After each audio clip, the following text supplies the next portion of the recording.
तो देखिए ऐसे हम क्लास 8 का अध्याय 13 क्षेत्रमिति को देखेंगे। इसको इंग्लिश में क्या कहते हैं? मेंस्ट्रुएशन। तो ये चैप्टर को चलिए हम पढ़ते हैं। क्या है क्षेत्रमिति? तो देखिए अध्याय 13 को देखते हैं। अध्याय 13 में क्या है? क्षेत्रमिति। इसको इंग्लिश में क्या कहते हैं? मेंस्ट्रुएशन। देखिए मेंस्ट्रुएशन क्या होता है? देखिए इसका भूमिका क्या है, इसको हम जानते हैं। देखिए क्या है, आप जानते हैं कि बंद समतल आकृति की सीमाओं की कुल दूरी उसका परिमाप कहलाता है। किसी भी समतल आकृति की जो सीमाओं की कुल दूरी रहती है वो क्या कहलाती है? उसका परिमाप कहलाती है। और देखिए यहाँ पे आकृति द्वारा घिरा हुआ क्षेत्र उसका क्षेत्रफल कहलाता है। जैसे किसी भी आकृति का जो घिरा हुआ क्षेत्र रहता है उसका क्षेत्रफल कहलाता है। देखिए यहाँ इसे हम त्रिभुज, आयत और वृत्त के माध्यम से समझेंगे अपने कॉपी पे। तो चलिए हम अपने इसको कॉपी पे देखते हैं। तो यहाँ पे देखिए हम परिमाप को देखते हैं। परिमाप क्या होता है? इसको इंग्लिश में क्या कहते हैं? परिमाप को पेरीमीटर कहते हैं। जैसे देखिए क्या है, किसी बंद समतल आकृति की सीमाओं की कुल दूरी उसका परिमाप कहलाता है। जैसे क्या है, जैसे एक त्रिभुज ले, उसका बंद आकृति क्या है? जैसे ए से बी, बी से सी और सी से ए, ये सब क्या है? इसकी सीमा है। तो ये क्या कहलाएगी? इसका परिमाप कहलाएगी। जैसे यहाँ पे एक आयत लिए, तो आयत में यहाँ पे देखिए आयत में क्या हो जाएगा? देखिए आयत में देखिए ए से सी क्या है? इसका एक क्या है?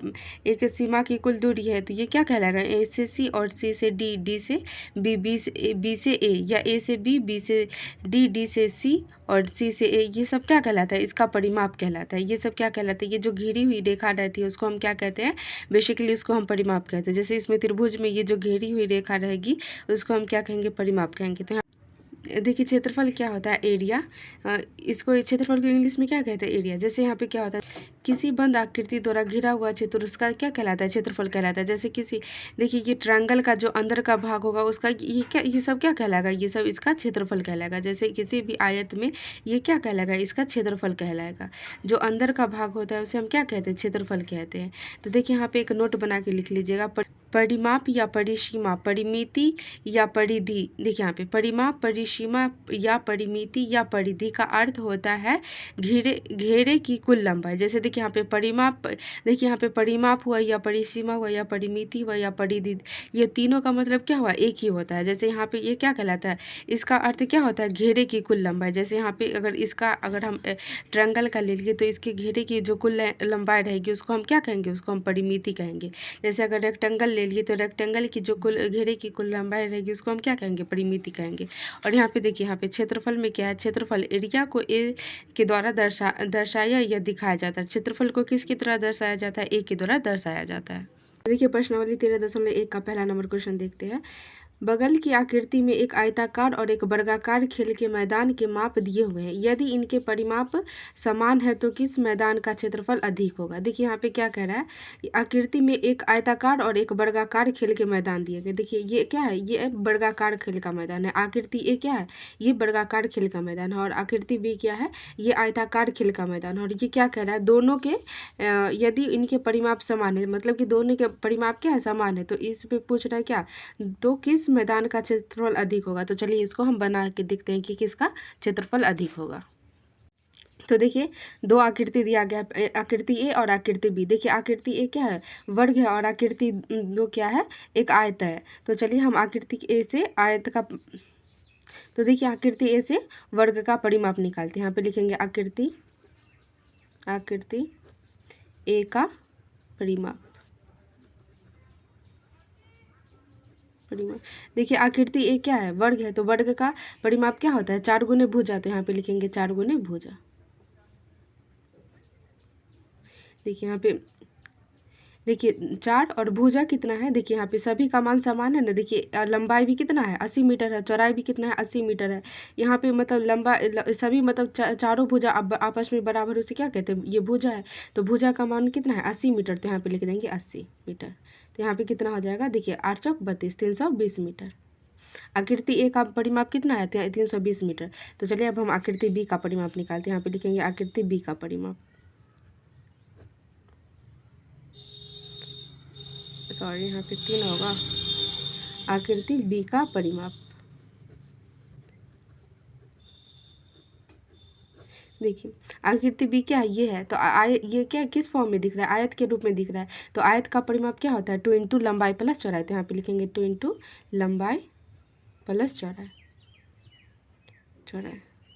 देखिए यहाँ पे क्या है 2 इंटू, देखिए लंबाई कितना है, लंबाई 100 मीटर है तो यहाँ पे लिख देंगे 100, प्लस चौड़ाई कितना है 60 तो यहाँ पे लिख देंगे 60। तो क्या हो जाएगा 2 गुने 100 और प्लस 60 कितना हो जाएगा 160 हो जाएगा। तो देखिए यहाँ पे 2 को जब 16 से गुना करेंगे तो कितना हो जाएगा 16 दूना 32, और एक ये जीरो है तो यहाँ पे एक जीरो लिख देंगे। तो देखिए ये क्या हो जाएगा मीटर में हो जाएगा। देखिए यहाँ पे इसका आकृति ए का परिमाप भी कितना आया 320 मीटर, और आकृति बी का परिमाप भी कितना आया 320 मीटर। दोनों का क्या है परिमाप समान है। तो चलिए क्या कह रहा था क्वेश्चन में, तो इनका क्षेत्रफल ज्ञात कीजिए। तो चलिए हम आकृति ए का क्षेत्रफल निकालते हैं। तो यहाँ पे लिखेंगे आकृति ए का क्षेत्रफल, और इधर काट के लिख देते हैं आकृति बी का क्षेत्रफल। कोई दिक्कत तो नहीं ना होगा, दोनों का क्षेत्रफल निकालना है। तो यहाँ पे लिखेंगे आकृति बी का क्षेत्रफल। देखिए आकृति ए क्या है, देखिए आकृति यहाँ पे ए क्या है वर्ग है, तो वर्ग का क्षेत्रफल क्या होता है भुजा स्क्वायर। तो यहाँ पे लिखेंगे भुजा स्क्वायर, क्या हो जाएगा भुजा स्क्वायर। आकृति ए का क्षेत्रफल भुजा स्क्वायर, क्योंकि ये वर्ग है तो वर्ग का क्षेत्रफल क्या होता है भुजा स्क्वायर। आकृति बी क्या है, आकृति बी आयत है तो आयत का क्षेत्रफल क्या होता है लंबाई गुने चौड़ाई। तो आकृति बी के जगह पे हम लिख देंगे लंबाई गुने चौड़ाई।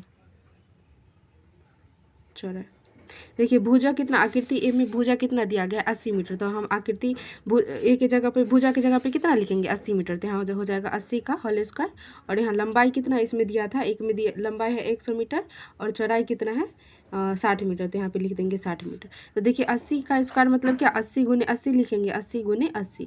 तो ये कितना हो जाएगा, देखिए इसको गुना कैसे करेंगे, जैसे ये यहाँ पे देखिए कितना सुना है 1 2, तो यहाँ पे लिख देंगे 2 शून्य, और 8 को 8 से गुना करेंगे तो कितना हो जाएगा 64। तो यहाँ पे हो जाएगा 6400। ये क्या हो जाएगा मीटर स्क्वायर हो जाएगा, क्योंकि ये मीटर में है और ये भी मीटर में है, तो मीटर मीटर कितना हो जाता है मीटर स्क्वायर, और यहाँ पे ये भी मीटर में है। देखिए 100 को जब 60 से गुना करेंगे तो कितना हो जाएगा, देखिए यहाँ पे कितना सुना है 1 2 3, तो यहाँ पे 3 को सुना दे देंगे 1 2 3, और 6 को 1 से गुना करेंगे तो कितना हो जाएगा 6, तो यहाँ पे कितना हो जाएगा 6000 मीटर स्क्वायर। तो देखिए इसमें आकृति, देखिए क्वेश्चन में क्या कह रहा था किस मैदान का क्षेत्रफल अधिक है। तो आकृति किसका मैदान का क्षेत्रफल अधिक है, इसका क्षेत्रफल अधिक है कि इसका क्षेत्रफल अधिक है। ये आकृति ए का क्षेत्रफल अधिक है ना, तो यहाँ पे लिखेंगे, यहाँ पे आंसर में लिख देंगे आकृति ए का क्षेत्रफल अधिक है। आकृति ए का क्षेत्रफल अधिक है।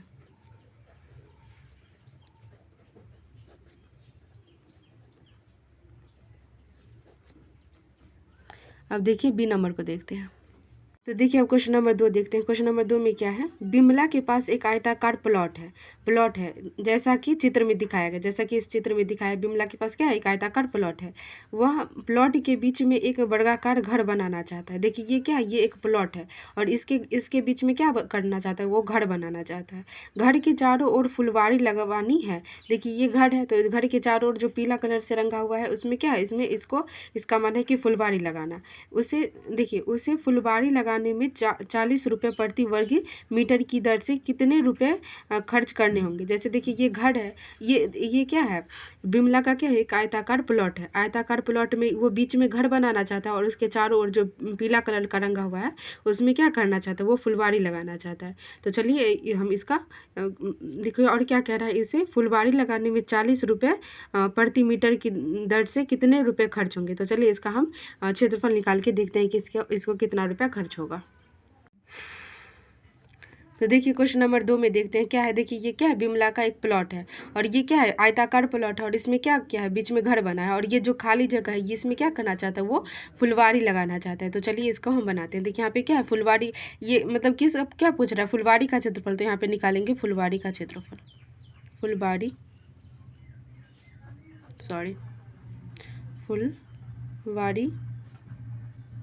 का क्षेत्रफल। फुलवारी का क्षेत्रफल कैसे निकलेगा, ये कुल प्लॉट का क्षेत्रफल है उसमें से, और ये घर का क्षेत्रफल घटा देंगे तभी ना ये फुलवारी का क्षेत्रफल निकलेगा। तो यहाँ पे क्या लिखेंगे, प्लॉट का क्षेत्रफल माइनस घर का क्षेत्रफल, प्लॉट का क्षेत्रफल माइनस घर का क्षेत्रफल।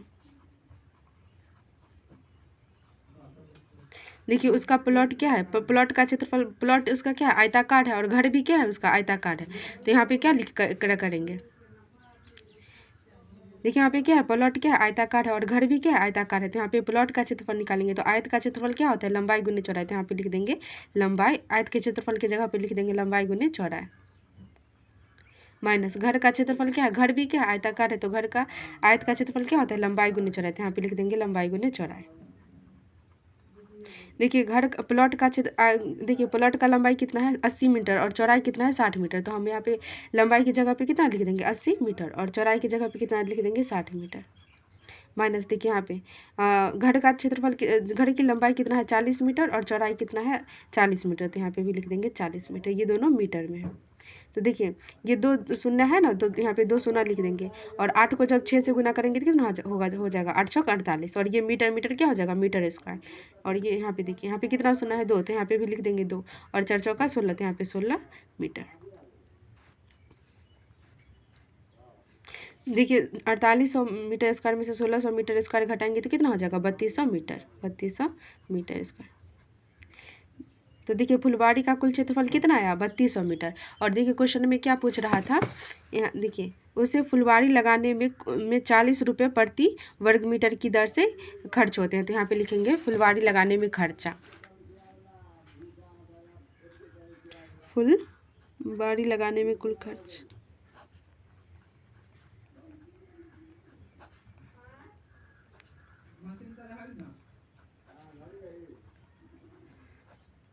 कितना है 40 रुपये, 40 रुपये। देखिए यहाँ पे फुलवाड़ी का क्षेत्रफल कितना है 3200 मीटर स्क्वायर और 1 मीटर में कितना लगता है रुपया 40 रुपया। तो यहाँ पे 3200 मीटर का कितना करेंगे गुना कर देंगे 3200 रुपये से 40 का। तो यहाँ पे लिख देंगे 3200 गुने 40। तो यहाँ पे कितना हो जाएगा, देखिए यहाँ पे कितना सुना है 1 2 3, तो यहाँ पे लिख देंगे 3 और यहाँ पे कितना होगा 4 दूना 8 और 4 तिया 12। तो इसका टोटल खर्चा कितना हो जाएगा, इसका टोटल खर्चा इतना हो जाएगा। तो यहाँ पे लिखेंगे कुल खर्चा कितना हो जाएगा, कुल खर्चा फुलवाड़ी लगाने में कुल खर्चा कितना हो जाएगा 12,800,000। इसका आंसर हो जाएगा। अब देखिए क्वेश्चन नंबर 3 को देखते हैं। देखिए क्वेश्चन नंबर 3 को देखते हैं। तो क्वेश्चन नंबर 3 क्या है, अमरीश अपने घर के आंगन में ईंट बिछवाना चाहता है।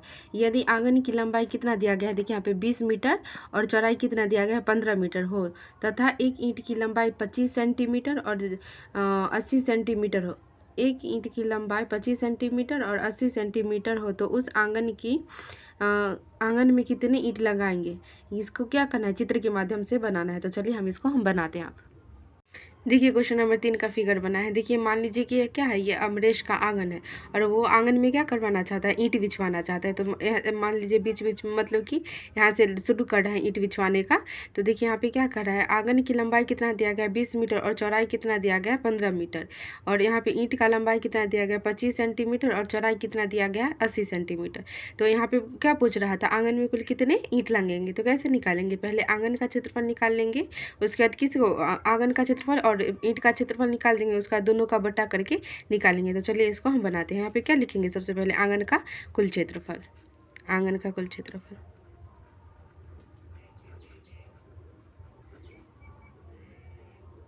कुल क्षेत्रफल। देखिए आंगन क्या है, एक देखिए आंगन क्या है आयताकार है, तो आयत का क्षेत्रफल क्या होता है लंबाई गुने चौड़ाई। तो यहाँ पे लिख देंगे लंबाई गुने चौड़ाई। देखिए यहाँ पे लंबाई कितना दिया गया 20 मीटर, तो हम यहाँ पे लंबाई की जगह पे 20 मीटर दे देंगे। 20 मीटर गुने चौड़ाई कितना है 15 मीटर, तो यहाँ पे दे देंगे 15 मीटर। और देखिए यहाँ पे ईंट में क्या आ गया है, लंबाई कितना दिया गया सेंटीमीटर और चौड़ाई भी सेंटीमीटर में दिया गया है। तो क्या करना होगा, दोनों में से किसी एक को, अगर मीटर को सेंटीमीटर में चेंज करना होगा, नहीं तो सेंटीमीटर को मीटर में चेंज करना होगा। अगर हम मीटर को सेंटीमीटर में चेंज करते हैं तो क्या होता है, देखिए यहाँ पे 1 मीटर बराबर क्या होता है 100 सेंटीमीटर, 1 मीटर बराबर कितना होता है 100 सेंटीमीटर। तो यहाँ पे इसको हम बनाते हैं। देखिए मीटर को अगर सेंटीमीटर में चेंज करेंगे तो कितना हो जाएगा 20 गुने 100 कर देंगे और यहाँ पे कितना है गुने 15 मीटर को सेंटीमीटर में चेंज करेंगे तो कितना हो जाएगा 15 गुने 100। ये सब किस में कन्वर्ट हो गया सेंटीमीटर में। तो यहाँ पे कितना हो जाएगा 2 पे 3 शून्य और ये 15 पे 3 शून्य 2 शून्य, कितना हो जाएगा 15 दूना 30 और क्या जो शून्य है टोटल 1 2 3 4 5। तो यहाँ पे 5 तो शून्य दे देंगे 2 3 4 5। ये क्या हो जाएगा सेंटीमीटर स्क्वायर, सेंटीमीटर में आया। देखिए यहाँ पे क्या किए हैं, पहले आंगन का क्षेत्रफल निकालेंगे, उसके बाद क्या इसका निकालेंगे ईंट का क्षेत्रफल। तो यहाँ पे लिखेंगे ईंट का क्षेत्रफल, ईंट का कुल क्षेत्रफल। देखिए ईंट का भी क्षेत्रफल क्या होगा लंबाई गुने चौड़ाई। तो यहाँ पे लिखेंगे लंबाई गुने चौड़ाई। तो लंबाई कितना दिया गया है 25 सेंटीमीटर, तो यहाँ पे लंबाई की जगह पे 25 सेंटीमीटर लिखेंगे। और चौड़ाई कितना दिया गया है, चौड़ाई 80 सेंटीमीटर, तो यहाँ पे 80 सेंटीमीटर लिखेंगे।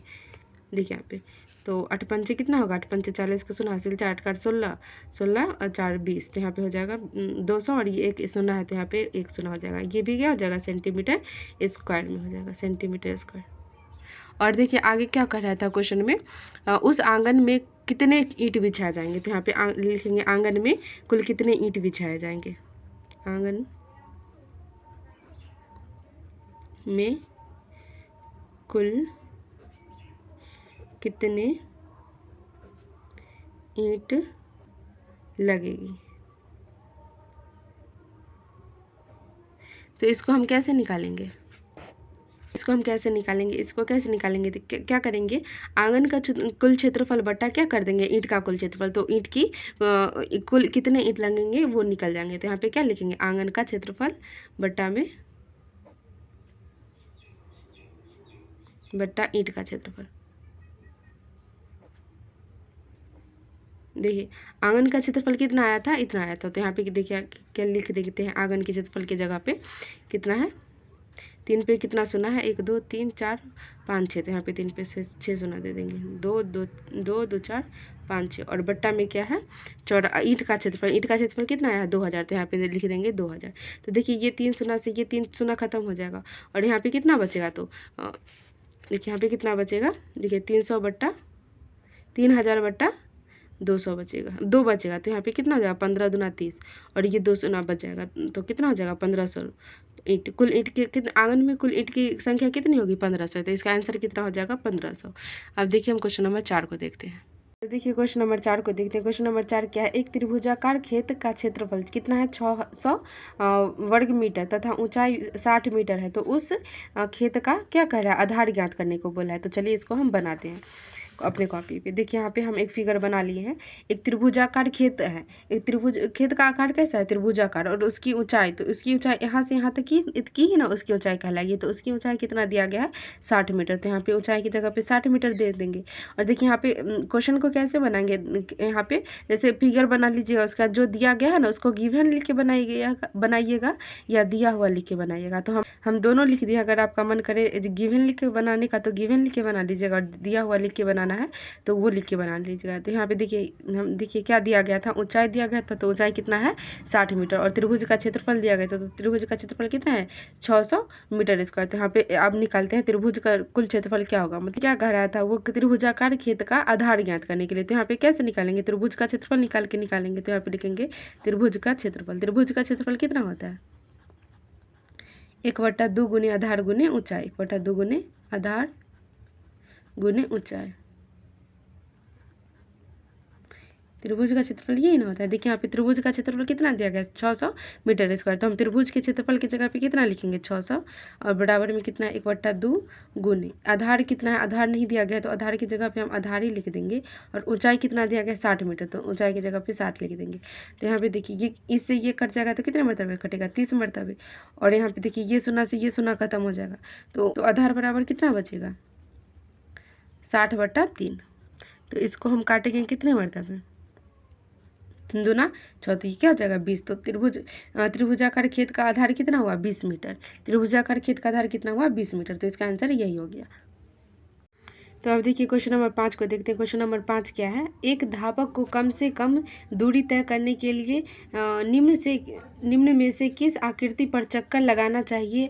आप जानते हैं कि संपूर्ण वृत्त की परिधि का सूत्र कितना होता है, परिधि का सूत्र कितना होता है C = 2πr, जहाँ r वृत्त की त्रिज्या है, r क्या है वृत्त की त्रिज्या, और ये सब फिगर दिया गया है। तो पहला फिगर, दूसरा फिगर, तीसरा फिगर, तो चलिए ये सब का वैल्यू रख के देखते हैं कि किस पे चक्कर लगाने पे उसको कम दूरी तय करना पड़े। तो देखिए यहाँ पे हम बनाते हैं। देखिए फिगर यही दिया गया था ना, देखिए यहाँ पे क्या है, पहला फिगर था, दूसरा फिगर और तीसरा फिगर। देखिए वृत्त है तो वृत्त का क्षेत्रफल क्या, वृत्त की परिधि क्या होता है, वृत्त की परिधि यहाँ पे क्वेश्चन में दिया गया है। देखिए C बराबर कितना दिया गया है 2πr, तो यहाँ पे लिख देंगे 2πr। तो यहाँ पे देखिए 2 और पाई का मान कितना होता है हमेशा 22/7, तो यहाँ पे पाई का मान की जगह पे रख देंगे 22/7, और r क्या है त्रिज्या है, तो यहाँ पे त्रिज्या कितना दिया गया 14 सेंटीमीटर, तो यहाँ पे r की जगह पे कितना लिख देंगे 14, तो ये 7 दूना क्या हो जाएगा 14 कट जाएगा, तो कितना बचेगा 22 गुने यहाँ पे ये 2 गुने 22 गुने ये वाला 2, तो 22 दूना 44, 44 दूना कितना होगा 88, तो यहाँ पे 88 मीटर हो जाएगा। और यहाँ पे देखिए अब क्वेश्चन नंबर 2 है, तो क्वेश्चन नंबर 2 में क्या है देखिए यहाँ पे ये क्या है, यहाँ से यहाँ तक क्या है अर्धवृत्त है, और ये नीचे में क्या है शंकु का आकार दिया गया है। तो अर्धवृत्त का क्षेत्रफल क्या होता है, देखिए वृत्त का क्षेत्रफल कितना होता है 2πr, और अर्धवृत्त का क्षेत्रफल कितना हो जाएगा, जैसे अगर पूरे का क्षेत्रफल 2πr होता है तो आधे का क्षेत्रफल कितना हो जाएगा, बट्टा में 2 कर देंगे तो क्या हो जाएगा, आधे का क्षेत्रफल निकल जाएगा। और यहाँ पे कितना 14 प्लस यहाँ पे 2 14 14 है, तो यहाँ पे +14 लिख देंगे। तो यहाँ पे ये 2 से 2 ये खत्म हो गया, तो पाई का मान कितना होता है अभी यहाँ पे बताया है 22/7, तो यहाँ पे लिख देंगे 22/7 गुने आर कितना दिया गया है। देखिए ये पूरे का मान ये मतलब यहाँ से आधा ना आर होता है, और ये पूरा क्या होता है व्यास होता है, तो आर का मान कितना दिया गया है देखिए 14, ये क्या है ये व्यास है, तो त्रिज्या बराबर कितना हो जाएगा 7, तो यहाँ पे लिख देंगे 7, और ये +14 कितना हो जाएगा 28, तो ये 7 से 7 खत्म हो जाएगा, तो 22 + 28 हो जाएगा। और 22 28 कितना हो जाएगा 4 8 2 10 और 2 2 4 1 50 मीटर हो जाएगा। अब देखिए हम तो ये पहला नंबर क्या है, ये देखिए ये क्या दिया गया अर्धवृत्त दिया गया, तो अर्धवृत्त का क्षेत्रफल क्या होता है 2πr/2, तो यहाँ पे अर्धवृत्त का क्षेत्रफल लिख देंगे 2πr/2, और यहाँ पे देखिए कितना दिया गया है +42, तो यहाँ पे कर देंगे 42 मीटर।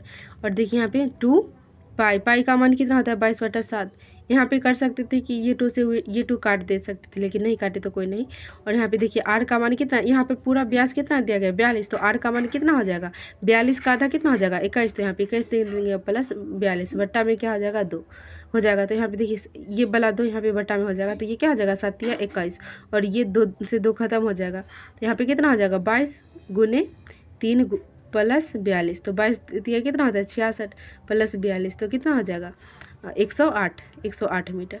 तो देखिए इसमें से पूछ रहा था किसका मान सबसे कम है, तो देखिए किसका मान सबसे कम है, तो आपको दिख रहा होगा कुछ ऑप्शन नंबर बी का मान सबसे कम है, तो इसका आंसर कितना हो जाएगा ऑप्शन नंबर बी, तो यहाँ पे लिख देंगे आंसर में बी। आई होप कि आप लोग 13.1 अच्छे तरीके से समझ में आ गया होगा। जैसा भी लगे कमेंट में ज़रूर बताइएगा, और मेरी वीडियो को अपने दोस्तों तक ज़रूर शेयर कीजिएगा।